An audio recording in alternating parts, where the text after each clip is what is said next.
தமிழகத்துல ஹிந்தி திணிப்பு எதிர்ப்பு போராட்டத்தை ரெண்டு பாகமா பிரிக்கலாம். சுதந்திரத்துக்கு முன், சுதந்திரத்துக்கு பின். சுதந்திரத்துக்கு முன்னாடி மெட்ராஸ் பிரசிடென்சியோடைய சீஃப் மினிஸ்டரா இருந்தவர் திரு ராஜாஜி அவர்கள். இந்தியா முழுக்க ஹிந்தியை கொண்டு போய் சேர்க்கறதுல அந்த சமயம் காங்கிரஸ் முனைப்பு காட்டினாங்க. ஹிந்தியை கத்துக்கிட்டாதான் தென்னிந்தியர்கள் மற்ற இந்தியர்கள்ட்ட நன்மதிப்பை பெற முடியும்னு நினைச்ச திரு ராஜாஜி ஸ்கூல்ஸ்ல ஹிந்தி கட்டாயம்னு உத்தரவிட்டார். இதை எதிர்த்து 1938ல மிகப்பெரிய போராட்டம் தமிழகத்துல உருவெடுத்துச்சு. இந்த போராட்டத்துல அண்ணா, பெரியார் உட்பட பல முக்கிய தலைவர்கள் அரெஸ்ட் பண்ணி ஜெயில அடைக்கப்பட்டாங்க.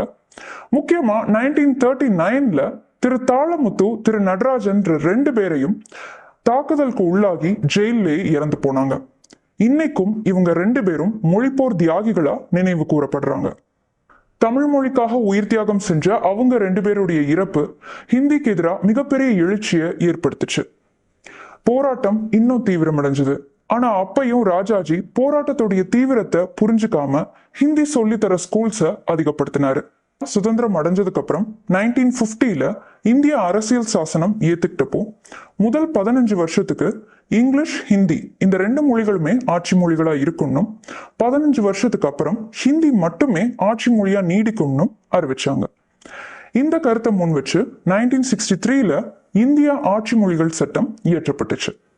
இதை எதிர்த்து முதல் குரல் தமிழகத்தேன் தான் வந்துச்சு. ஹிந்தி மட்டுமே ஆட்சி மொழியா நீடிக்கும்னா ஆட்சி நடத்தவே ஹிந்தி கட்டாயம்ன்ற நிலைமை ஏற்படும். ஹிந்தி தெரிஞ்சவங்களுக்கு மட்டும்தான் வேலை வாய்ப்புல முன்னுரிமை வழங்கப்படும், மாநில சுயாட்சி பறிபோகும். இந்த மாதிரி பல கருத்துக்களை முன் வச்சு அப்போதைய எதிர்கட்சியா இருந்த டிஎம்கே மிகப்பெரிய போராட்டம் நடத்தினாங்க. 1963லேருந்து ரயில் மறியல், உண்ணாவிரதம், இளைஞர் போராட்டம்னு பல போராட்டங்கள் தமிழ் மொழிக்காக முன்னெடுக்கப்பட்டுச்சு. 1964ல ஹிந்தி திணிப்பை எதிர்த்து திருச்சியை சேர்ந்த திரு கீழ்ப்பழுவூர் சின்னசாமி அப்படின்றவரு தீக்குளிச்சாரு.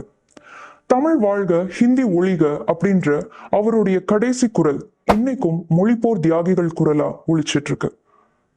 அவருடைய தியாகத்தை நினைவு கூறுற வகையில ஒவ்வொரு வருஷமும் ஜனவரி 25ஆம் தேதி மொழிப்போர் தியாகிகள் தினமா தமிழக அரசு கடைபிடிச்சிட்டு வர்றாங்க.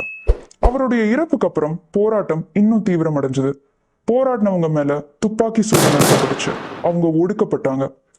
தமிழ் மொழிக்காக நிறைய பேர் உயிர் தியாகம் செஞ்சாங்க.